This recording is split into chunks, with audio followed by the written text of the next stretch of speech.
नमस्कार। साताभर विश्वमा घटेका महत्त्वपूर्ण घटना, समाचार, रोचक प्रसङ्गहरू समेटेर तयार पारिएको विशेष कार्यक्रम द वर्ल्ड दिस विकमा स्वागत छ। कार्यक्रममा हामीले यो साताभरि पृथ्वीको परिधिभित्र र सो परिधि बाहिरका विशेष गतिविधिहरू, समाचारहरू र घटनाक्रमहरूलाई समेट्ने गरेका छौँ। विश्वका विविध आयामहरू समेटेर तयार गरिएको कार्यक्रम द वर्ल्ड दिस विकको आजको श्रृङ्खलामा हामीसँग विश्व समाचार अन्तर्गत बङ्गलादेशको राजधानी ढाकामा भएको प्रदर्शन, भियतनाममा भ्रष्टाचार मुद्दामा 54 जनालाई जेल सजाय, पाकिस्तानमा बम विस्फोट हुँदा 44 जनाको मृत्यु, भारतमा राजमार्गमा क्रेन खस्दा 15 जनाको मृत्यु लगायतका विविध खबरहरू रहेका छन्। यस्तै आजको कार्यक्रमको विश्व विशेषमा हामी भारतको राज्य मणिपुरमा जारी साम्प्रदायिक हिंसाको विषयमा चर्चा गर्छौँ। आजको कार्यक्रमको लिडर अफ द विकमा हामी भारतीय प्रधानमन्त्री नरेन्द्र मोदीको बारेमा जानकारी दिनेछौँ र कार्यक्रममा हामीसँग अद्भुत चीनको रोचक प्रसङ्गहरू पनि रहेका छन्। आउनुहोस् कार्यक्रमको सुरुवात गरौँ विश्व खबरबाट।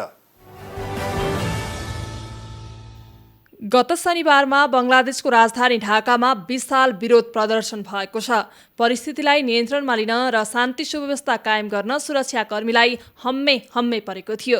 राजधानीका मुख्य सडकमा उत्रेका प्रदर्शनकारीले प्रधानमन्त्रीको राजीनामा माग्दै यातायात सेवा ठप्प पारेका थिए भने प्रहरीमाथि ढुङ्गामुढा गरेका थिए।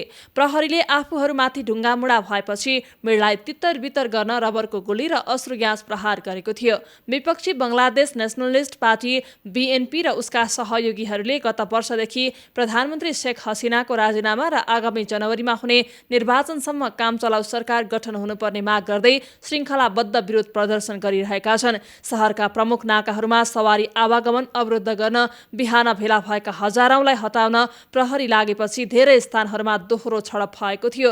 केही प्रहरी अधिकारी घाइते भएको ढाका महानगरीय प्रहरीका प्रवक्ता फारूक अहमदले AFP-लाई बताउनु भएको थियो। उहाँले स्थितिलाई नियन्त्रणमा लिने अश्रु ग्यास र रबरका गोली प्रहार गरिएको जानकारी दिनुभएको थियो। ढाका शहर वरपरका 4 स्थानमा प्रदर्शनकारी र प्रहरी बीच झडप भएको थियो।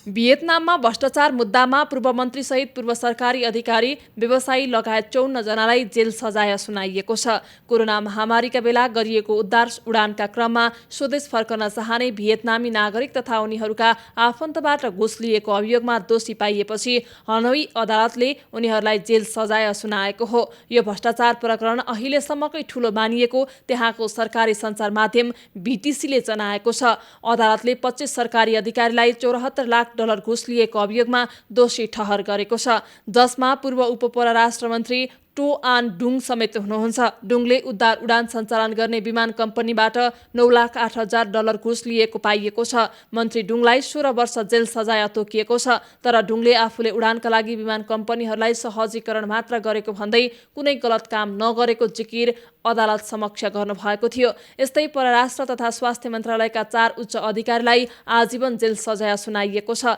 व्यवसायीहरूलाई सरकारी अधिकारीलाई घुस दिएको आरोप लागेको थियो। कोरोना महामारीका बेला भियतनामले 60 मुलुक तथा क्षेत्रबाट आफ्ना नागरिकलाई ल्याउन 800 वटा चार्टर उडान गरेको थियो।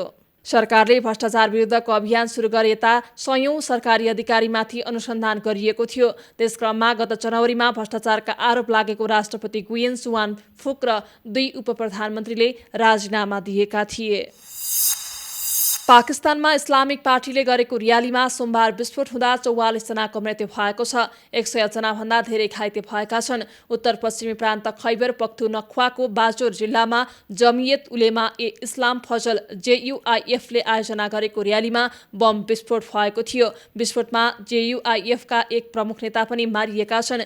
स्थानीय प्रहरीले विस्फोटमा परेर ज्यान गुमाउनेको संख्या बढ्न सक्ने बताएको थियो। प्रहरीका अनुसार विस्फोट हुनुको यकिन कारण खुलेको छैन, तर प्रहरीले आत्मघाती आक्रमण भएको प्रमाण भेटिएको बताएका थिए। विस्फोट भएको क्षेत्रलाई घेराबन्दी गरिएको थियो। पाकिस्तानका प्रधानमन्त्री शहबाज शरीफले घटनाको भर्त्सना गर्दै छानबिनका लागि निर्देशन दिनुभएको थियो। खैबर पख्तुनख्वा प्रान्त अफगानिस्तानको सीमा क्षेत्रसँग जोडिएको छ। भारतको महाराष्ट्रस्थित ठाणेको समृद्ध राजमार्गमा मङ्गलबार क्रेन खस्दा कम्तीमा 15 जनाको मृत्यु भएको छ भने 3 जना घाइतेको उद्धार गरिएको छ।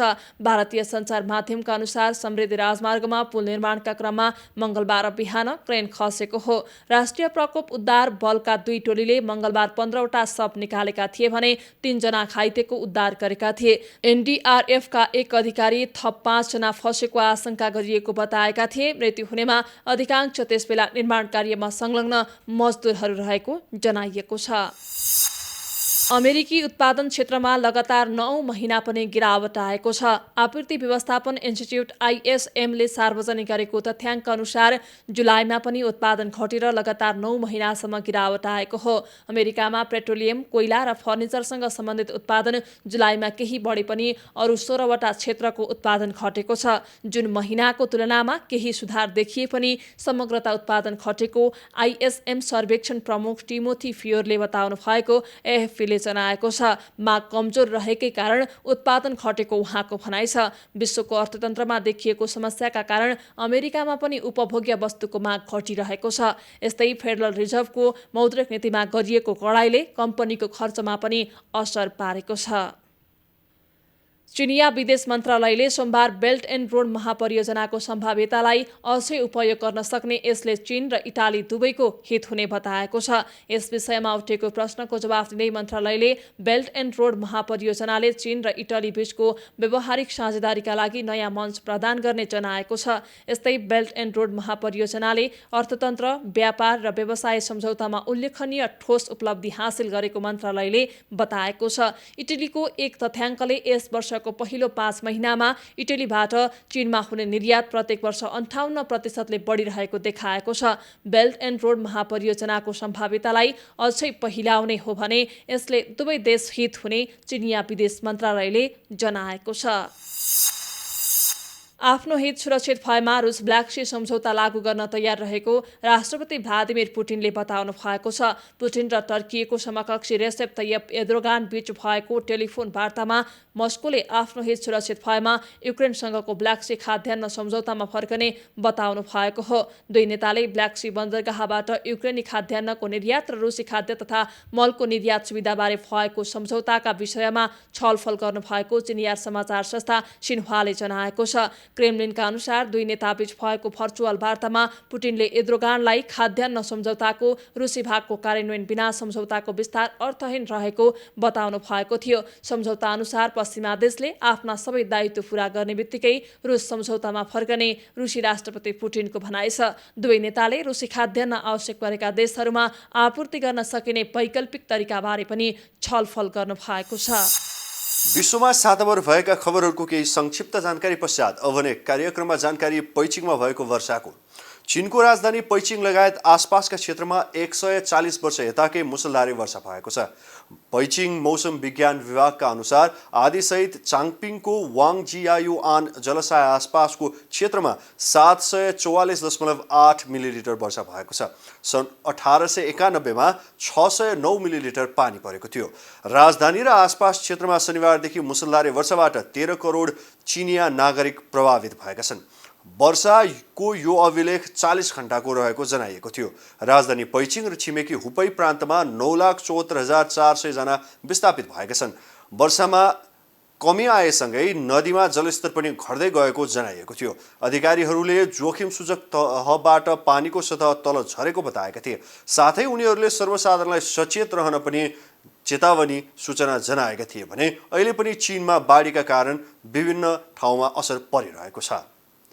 अब भने कार्यक्रममा यो जानकारीपछि पालो भएको छ विश्व विशेषको र आजको विश्व विशेषमा हामी जानकारी दिनेछौँ 2 महिनाभन्दा धेरै समयदेखि भारतको उत्तर पूर्वी राज्य मणिपुरमा जारी मैतेई र कुकी समुदाय बीचको सशस्त्र द्वन्द्वको। भारतीय उत्तरी राज्य मणिपुरमा विगत 3 महिनादेखि साम्प्रदायिक हिंसा जारी रहेको छ। यो हिंसाका कारण 29 जुलाईसम्म 180 जनाभन्दा धेरैले ज्यान गुमाउँदा 300 भन्दा बढी घाइते भएका छन् भने 54,488 जना घरबार विहीन भइसकेका छन्। हिंसाका कारण 400 वटा भन्दा बढी चर्चहरू भत्काइएका छन् भने 17 वटा मन्दिरमा तोडफोड गरिएको छ। करोडौँको क्षति भइरहेको छ भने हजारौं अपराधका घटनाहरू बाहिरिरहेका छन्। 2023 मेदेखि जारी रहेको हिंसा रोकिने छाँटकाटमा छैन। स्थानीय मैती र कुकी समुदायबीच हिंसा जारी छ।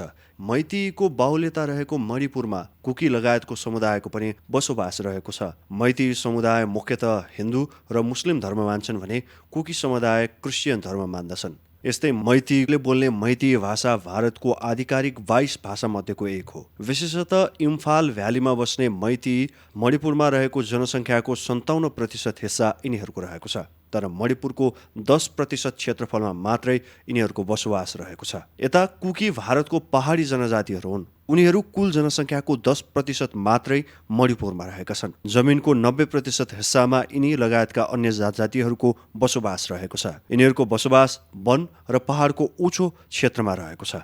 यी दुईबीचको हिंसाको आगो मणिपुरमा बलिरहेको छ। सामूहिक बलात्कार, लुटपाट, हत्या लगायतका हिंसा यत्रतत्र भइरहेका छन्। यिनको यो हिंसा र सङ्घर्ष पहिचान शक्तिको हो भन्दा फरक पर्दैन। भारतको भूमि व्यवस्था कानुनका अनुसार मैती समुदायका नागरिकहरू कुकी र नागा समुदाय रहेको वन र पहाड क्षेत्रमा जग्गा किन्ने अधिकार राख्दैनन्। तर नागा र कुकी समुदायलाई भने मैतीको बाहुल्यता रहेको सहरी वा उपत्यका क्षेत्रमा जमिन किन्ने अधिकार रहेको छ। सरकारी शिक्षा क्षेत्रमा हुने कोटामा पनि मैतीको हिस्सा छैन भने कुकी र नागालाई भने कोटाको व्यवस्था छ। यो सबैको कारण कुकी र नागा अनुसूचित जनजातिको श्रेणीमा परेका कारण भएको मैतीको भनाइ छ। यो श्रेणीमा नपरेका कारण आफ्नो भाषा, हिन्दू संस्कृति, परम्परा र सभ्यता सकिने डर मैतीमा रहेको छ। म्यानमार र बङ्गलादेशसँग सीमा जोडिएका कारण अवैध हात हतियार, लागु औषधसँगै अन्य नागरिकहरूको गैर कानुनी प्रवेशका कारण यो क्षेत्रमा विवाद हुने गरेको थियो। तर सन् 2023 अप्रिल 20मा मणिपुर उच्च अदालतले मैती जनजाति युनियनले मैती समुदायलाई अनुसूचित जनजातिमा राख्न दिएको रिट निवेदनमा सो दर्जामा राख्ने आदेश सदर गर्यो। भारतको सर्वोच्च अदालतले यो निर्णय गलत भएको भनेर आदेशको खण्डन गर्यो। यो निर्णय अनुसार अनुसूचित जनजातिमा मैती परेपछि निषेधित पहाडी र वन क्षेत्रमा जग्गा किन्न पाउने डर कुकी समुदायमा पनि पर्यो। यो आदेश बाहिर आइसकेपछि कुकी समुदाय यसको विरोधमा उत्रियो। कुकी समुदायले मणिपुरका मुख्यमन्त्री एन वीरेन सिंहको चुराचन्दनपुर जिल्लामा खुला व्यायामशाला उद्घाटन गर्ने भ्रमण तालिका रहेको दिन 28 अप्रिलमा पूर्ण बन्दको घोषणा गर्यो। भ्रमणको एक दिन पहिले 27 अप्रिलमा भिडले व्यायामशालामा आग लागि र तोडफोड गर्यो। त्यही अप्रिल 28 मा सेक्सन 144 लगाइयो र 5 दिनका लागि इन्टरनेट सेवा बन्द गरियो। मणिपुर उच्च अदालतको निर्णयको विरुद्धमा सबै जनजाति विद्यार्थी संगठनले मे 3 तारिकका दिन शान्तिपूर्ण विरोध जनजाति ऐक्यबद्धता मार्चको घोषणा गरे। तर मे 2 तारिकका दिन मैती समुदायले कुकी गाउँ जाने सबै बाटो बन्द गरी विरोध जनायो। सबै जनजाति विद्यार्थी संगठनले मे 3 मा ऐक्यबद्धता मार्च गरिरहँदा चुराचन्दनपुर जिल्लामा 60,000 प्रदर्शनकारीको सहभागिता रहेको थियो। यो आन्दोलन चलिरहँदा मैती समुदायले एङ्ग्लो कुकी शताब्दी गेटमा आगो लगाइदियो। कुकी जनजातिको बसोबासमा रहेको गैर जनजाति क्षेत्रका घर र चर्चहरूमा आक्रमण समेत भए। यस पश्चात कुकी र मैतीको हिंसा बढ्दै गयो।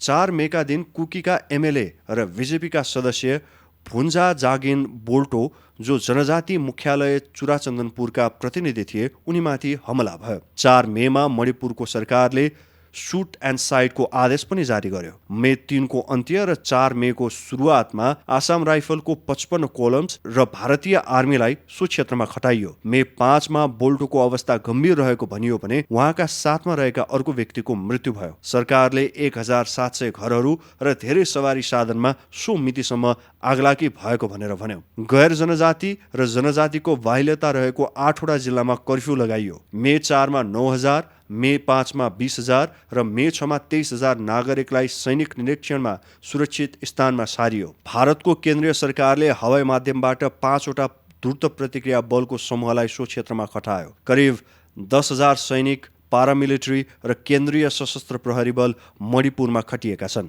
सो बेलासम्म 27 भन्दा बढी चर्चमा आगो लगाइएका थिए। मे 9 मा मणिपुरको सरकारले 60 जना भन्दा बढी मारिएको भन्यो र अवस्था केही शान्तिपूर्ण रहेको बतायो। मे 10 मा केही स्थानको कर्फ्यू हटाइयो। मे 12 का दिन आशंका गरिएको कुकी विद्रोहीले विष्णुपुर जिल्लामा पुलिसलाई धरापमा पारी 1 जना मारे भने 5 जनालाई घाइते बनाए। चुराचन्दनपुर जिल्लाको तोरबुङमा एक सैनिकमाथि चक्कु प्रहार भयो भने 3 जना मैतीयको अपहरण भयो। सोही दिन मणिपुरका मुख्यमन्त्री एन बिरेन सिंहको प्रदेश मन्त्रीको समूह दिल्लीमा गृहमन्त्री अमित शाहलाई भेट्न पनि गयो। सो समयसम्मको रिपोर्ट अनुसार 73 जनाको ज्यान गएको थियो भने 243 जना घाइते थिए। 1809 घर जलाइँदा 46,145 जनालाई सुरक्षित स्थानमा सारिएको थियो। 26,358 जनालाई 178 वटा राहत क्याम्पमा राखिएको थियो। 3,124 वटा हवाई सेवा मार्फत नागरिकलाई स्थानान्तरण गर्दा 385 वटा अपराधका घटनाहरू रजिस्टर भएका थिए।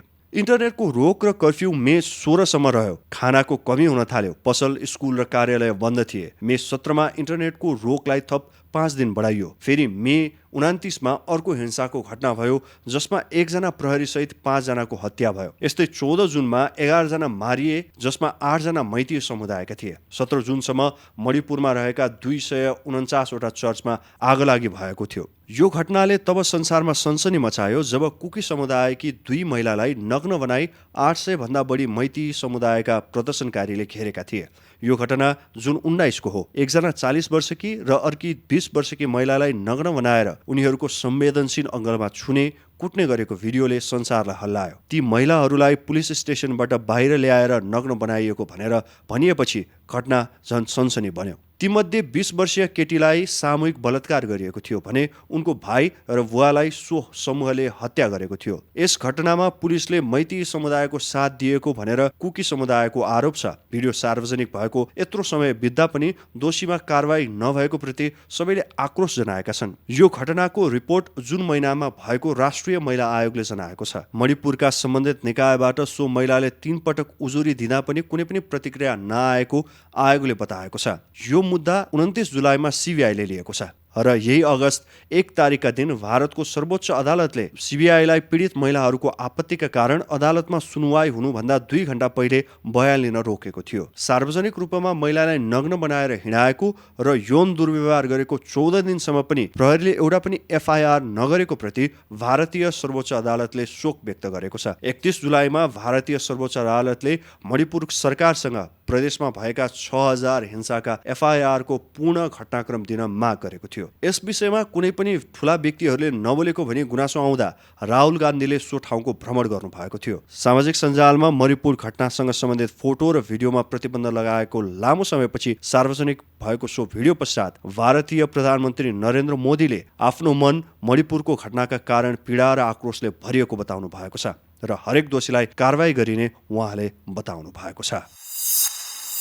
विश्व विशेष अन्तर्गत मणिपुरको यो साम्प्रदायिक हिंसाको जानकारी पश्चात अब भने कार्यक्रममा ब्राजिलको प्रसङ्ग। ब्राजिलको रियो द जेनेरियो सहर आसपासमा प्रहरीले गरेको आक्रमणमा 9 जनाको मृत्यु भएको छ। भर्खरैको हिंसात्मक घटनाहरूका कारण कम्प्लेक्सको द पेन्हामा आपराधिक समूहहरूलाई लक्षित गर्दै प्रहरीले कारवाही तीव्र पारेको थियो। ब्राजिलमा पछिल्ला दिनहरूमा यस्ता कारवाहीहरूलाई राजनैतिक समर्थनसहित तीव्रता दिएको थियो। यद्यपि यस किसिमका कारवाहीमा प्रहरीले व्यापक बलको प्रयोग गरेको भन्दै आलोचना पनि भइरहेको छ। ब्राजिलका पूर्व राष्ट्रपति जैल बोल्सोनारोले प्रहरीले शक्तिको दुरुपयोगको चिन्तालाई अस्वीकार गर्दै अपराधीहरू साङ्ला जस्तै मर्नुपर्ने बताउनु भएको थियो। उहाँले ब्राजिलमा बुलेट लबीलाई दृढतापूर्वक समर्थन समेत गर्नु भएको छ। ब्राजिलको यो प्रसङ्गपछि अब भने कार्यक्रम द वर्ल्ड दिस विकमा पालो लिडर अफ द विकको र आजको कार्यक्रममा हामी चर्चा गर्छौँ भारतीय प्रधानमन्त्री नरेन्द्र मोदीका बारेमा। नरेन्द्र मोदीका नामबाट परिचित भारतीय प्रधानमन्त्रीको पुरा नाम नरेन्द्र भाइ दामोदर दास मोदी हो। सन् 2014 मे 26 देखि हालसम्म भारतका प्रधानमन्त्री रहनुभएका मोदीको जन्म सन् 1950 सेप्टेम्बर 17 मा उत्तर पूर्वी गुजरातको वेदनगरमा भएको हो। उहाँ भारतको इतिहासमा भारत स्वतन्त्र भएपछि जन्मिएर प्रधानमन्त्री बन्ने पहिलो भारतीय नागरिक हुनुहुन्छ। उहाँको जन्म एउटा निम्नवर्गीय गुजराती परिवारमा भएको थियो। आफ्नो बाल्यकालका बेला नरेन्द्र मोदी आफ्नो बुवाको चिया पसलमा सहयोग गर्ने गर्नुहुन्थ्यो र पछि उहाँले आफ्ना भाइसँग मिलेर चिया पसल पनि खोल्नु भएको थियो। भनिन्छ 8 वर्षको कलिलो उमेरमा नै मोदी राष्ट्रिय स्वयंसेवक सङ्घको नामबाट परिचित आरएसएसमा जोडिनु भएको थियो र यससँग लामो समयसम्म जोडिएर उहाँले काम गर्नुभयो। गुजरात विश्वविद्यालयबाट सन् 1980 मा राजनीति विज्ञानमा स्नातकोत्तर गर्नुभएको छ मोदीले। राजनीतिमा उहाँको सुरुवात राष्ट्रिय स्वयंसेवक सङ्घ आरएसएसबाट भएको हो। स्नातकको पढाइ पुरा गरेपछि मोदीले 2 वर्षका लागि घरबार छोड्नु भएको थियो र भारतको भ्रमणमा निस्किनु भएको थियो। सन् 1969 र 70 को दशकताका उहाँ गुजरात आउनु भएको भनिन्छ। सन् 1971 आरएसएसको पूर्ण सदस्यता उहाँले लिनु भएको थियो। यही समयमा अटल बिहारी वाजपेयीको अगुवाईमा भारतीय जनसङ्घको सत्याग्रह भयो, जसमा मोदी सहभागी हुनुभयो। सो समयमा उहाँलाई पक्राउ गरियो र तिहाड जेलमा राखिएको थियो। सन् 1975 सो बेला भारतीय राष्ट्रपति फखरुद्दीन अल अहमदले तत्कालीन प्रधानमन्त्री इन्दिरा गान्धीको प्रस्तावमा भारतीय संसदको अनुच्छेद 252 अनुसार सन् 1975 जुन 25 देखि सन् 1977 मार्च 21 सम्म भारतमा 21 महिने लामो आपतकाल घोषणा गर्दा मोदी केही समय अज्ञातवास बस्न बाध्य हुनुभएको थियो। आरएसएसमा जोडिनु भएका मोदीको सुरुवातदेखि नै राजनीतिमा रुचि थियो। यही क्रममा उहाँले आरएसएसको सम्भाग प्रचारकको रूपमा 1978 नियुक्त हुनुभयो। सन् 1985 उहाँलाई आरएसएसले भारतीय जनता पार्टी बीजेपीमा नियुक्त गर्यो। उहाँले बीजेपीलाई बलियो बनाउन प्रयास सुरु गर्नुभयो। सन् 1990 अप्रिलमा सुरु भएको मिलिजुली सरकारको समयमा उहाँको प्रयासका कारण सन् 1995 मा भएको विधानसभाको चुनावमा बीजेपी 2/3 बहुमत प्राप्त गर्न सफल बन्यो। यही वर्ष बीजेपीले उहाँलाई 5 वटा प्रमुख राज्यमा पार्टी सङ्गठनको काम दियो। यो कामलाई पनि निकै राम्रो ढङ्गबाट सफल गर्न मोदी सफल हुनुभयो। सन् 1998 मा पदोन्नति गरी पार्टी सङ्गठनको राष्ट्रिय महामन्त्रीको रूपमा नरेन्द्र मोदी नियुक्त हुनुभयो। सो पदमा रहेर उहाँले सन् 2001 सम्म काम गर्नुभयो। यही बेला गुजरातका मुख्यमन्त्री रहनुभएका केशुभाइ पटेलको स्वास्थ्यमा समस्या आउन थालेपछि मोदीलाई 2001 अक्टोबरमा पटेलको ठाउँमा मुख्यमन्त्री बनाइयो र मोदीले सन् 2001 अक्टोबर 7 मा आफ्नो मुख्यमन्त्री कार्यकालको सुरुवात गर्नुभयो। यही समयमा गुजरातमा 3 दिने साम्प्रदायिक हिंसा फैलियो। यो घटनापछि अहमदाबादमा पनि 3 महिनासम्म हिंसाको दौर चलि नै रह्यो। यो समयमा भड्केको हिंसामा मुस्लिम समुदायको विरुद्धमा भएको भनेर भनियो। हिंसाको थालनी सन् 2002 फेब्रुअरी 27 मा गोधरामा मुस्लिम समुदायले अयोध्याबाट हिन्दू धर्मावलम्बी बोकेर आएको रेलमा आगो लगाउँदा 57 जनाको हत्या गरेपछि भएको थियो। यसपछि गुजरातमा मुस्लिमको विरुद्धमा एकतर्फी रूपमा हिंसाको वातावरण सिर्जना भयो। यो हिंसामा 1000 मारिएको भनियो, जसमा सबैभन्दा बढी मुस्लिमहरू रहेको भनेर सार्वजनिक भयो। तर निष्पक्ष रिपोर्टका अनुसार करिब 2000 मारिएका थिए, जसमा सबैभन्दा ठुलो सङ्ख्या मुस्लिमको रहेको थियो। सो समयमा गुजरातको मुख्यमन्त्री रहनुभएका नरेन्द्र मोदीको धेरै निन्दा भयो। उहाँमाथि गलत रूपमा पुलिस र सरकारी अधिकारीहरूको प्रयोग गरेको र मुस्लिम समुदायलाई दबाउन क्रूर बनेको आरोप लाग्यो। आफ्नो राजनैतिक स्वार्थ पूर्ति गर्नका लागि छिमेकी राज्यले दिएको सहयोगलाई पनि उहाँले अस्वीकार गरेको भनियो। तर सन् 2014 मा भारतको सर्वोच्च अदालतले सन् 2014 को चुनाव हुनुभन्दा अगाडि मोदीलाई सफाई दिएको थियो। सन् 2001 देखि 2014 सम्म उहाँ गुजरातको 4 पटक मुख्यमन्त्री बन्नुभयो। सो समयमा गुजरातमा गरेका कामका कारण नरेन्द्र मोदीलाई विकास पुरुषको नामबाट पनि चिनिन्छ। मोदीलाई सन् 2014 मा टाइम्स म्यागजिनले टाइम्स वर्ष व्यक्तिको 50 जनाको सूचीमा राखेको थियो। नरेन्द्र मोदीलाई बहुआयामिक नेताको रूपमा लिने गरिन्छ। उहाँको नेतृत्वमा सो समयमा प्रमुख विपक्षी रहेको भारतीय जनता पार्टीले सन् 2014 को लोकसभा निर्वाचनमा सन् 1984 पछि कुनै पनि पार्टीले हासिल गरेको बहुमत प्राप्त गर्न सफल भयो, जसमा बीजेपीले 282 सिट प्राप्त गर्यो र यसको श्रेय नरेन्द्र मोदीलाई गयो र नरेन्द्र मोदी पहिलो पटक भारतको प्रधानमन्त्री यसै बेलामा बन्नुभयो। उहाँ प्रधानमन्त्री बन्दा उहाँको निकै चर्चा भयो। एउटा सामान्य चिया पसले प्रधानमन्त्री बनेको भनेर सर्वत्र चर्चा पनि भएको थियो। सन् 2018 अक्टोबर 13 मा बीजेपीले पुनः प्रधानमन्त्रीका लागि उहाँलाई नियुक्त गर्यो र सन् 2019 मा पनि भएको लोकसभाको निर्वाचनमा भारतीय जनता पार्टीले पुनः ऐतिहासिक जित हात पर्यो। नरेन्द्र मोदीको लोकप्रियता र चर्चाका कारण यो सिट सम्भव भएको भनेर मोदीको सर्वत्र प्रशंसा भयो। यो चुनावमा बीजेपीले 252 सिटको लोकसभामा 303 सिट जित्न सफल भयो। सन् 2019 मे 30 मा नरेन्द्र मोदीले 15औं प्रधानमन्त्रीको रूपमा दोस्रो पटक भारतको प्रधानमन्त्रीको रूपमा शपथ ग्रहण गर्नुभयो। यो जित पश्चात सधैँ विवादमा रहने जम्मू कश्मीरको विशेष राज्यको दर्जालाई रद्द गरी उहाँले यसलाई भारतमा गाभ्नुभयो। यसको सर्वत्र चर्चा पनि भयो र विरोध पनि भयो। सन् 2019मा उहाँले नागरिकता सम्बन्धी विधेयक संशोधन गर्नुभयो। यसको पनि विरोध र चर्चा दुवै भयो। यसको साथै उहाँको सरकारले सन् 2016 नोभेम्बर 8मा 500 र 1000 को भारतीय नोटलाई प्रतिबन्ध लगाउने र 2000 को नोटलाई सार्वजनिक गर्ने निर्णय गर्यो। कालो धनलाई निरुत्साहित पार्नका लागि गरेको यो कदमको विरोध र समर्थन दुवै भए।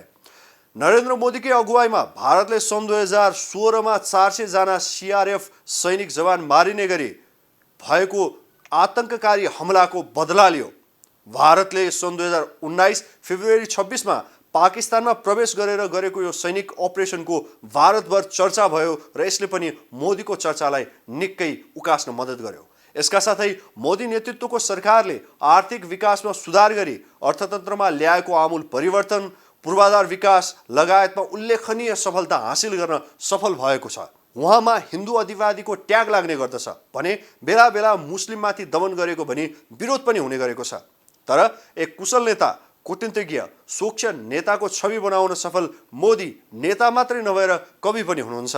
उहाँले गुजराती भाषामा धेरै राष्ट्रभावको कविता लेख्नु भएको छ। र आजको हाम्रो कार्यक्रम द वर्ल्ड दिस विकका लिडर अफ द विक सामान्य नागरिकबाट विशेष व्यक्तित्वको छवि बनाउन सफल भारतका 15औं प्रधानमन्त्री नरेन्द्र मोदी।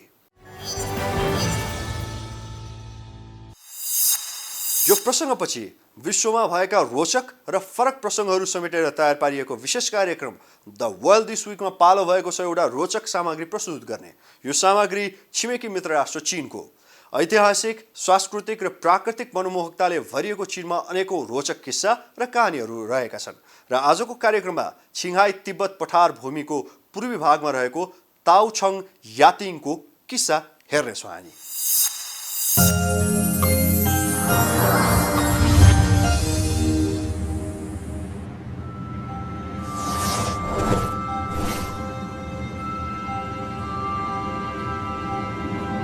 ताओछङ यातिङलाई एउटा रमणीय तथा रहस्यमय ठाउँ मानिन्छ, जुन छिङहाई तिब्बत पठार भूमिको पूर्वी भागमा अवस्थित छ।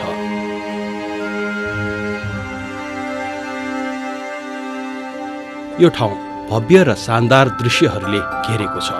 वरिपरि वर्षभरि नै हिउँले ढाकेको हिम पर्वत, ठाडो हिम नदी, स्वच्छ ताल र फराकिलो घाँसे मैदान र वन जङ्गल छ। यसलाई नीलो पृथ्वीको अन्तिम स्वच्छ भूमि पनि भनिन्छ।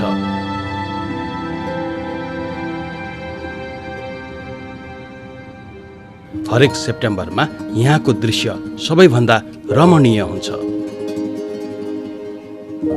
मानिसलाई परिकथाको संसारमा भए जस्तो भाव जगाउँछ।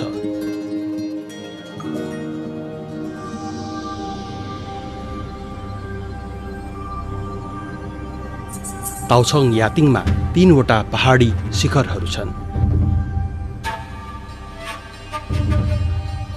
तीमध्ये सबैभन्दा सुन्दर पहाड याङ माइयोङ नामक चुचुरो हो,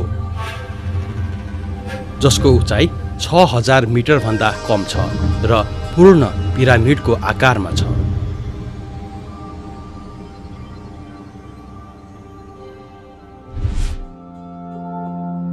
सन् 1931 मा अमेरिकी अन्वेषक जोसेफ रोकले राष्ट्रिय भौगोलिक पत्रिका मार्फत पहिलो पटक विश्वलाई यसबारे जानकारी दिनुभएको थियो। उहाँले यसरी लेख्नुभयो, मैले देखेका शिखरहरूमध्ये यो नै विश्वको सबैभन्दा सुन्दर शिखर हो। छेउमा अरू 2वटा शिखरहरू अर्थात् सेन्नाई र तथा सानो तोची छन्। ती 3वटा शिखर वर्षभरि नै हिउँद्वारा ढाकिएको हुन्छ। हालसम्म कोही पनि चुचुरोमा पुग्न सकेको छैन। त्यसैले तिनीहरूलाई 3 पवित्र पहाड भनिन्छ। स्थानीय तिब्बतीको मनमा यो पहाड कसैसँग दाज्न नसकिने पवित्र स्थल हो।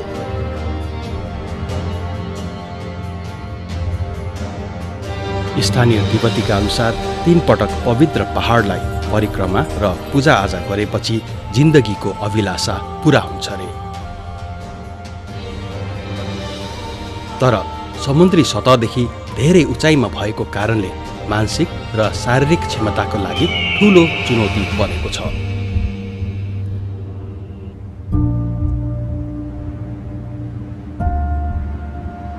उनीहरूलाई केले प्रेरित गर्छ होला?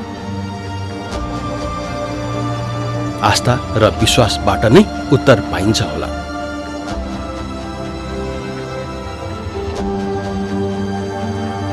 यो अन्तिम स्वच्छ भूमि मात्र नभएर मन स्वच्छ बनाउने शक्ति भएको भूमि पनि हो।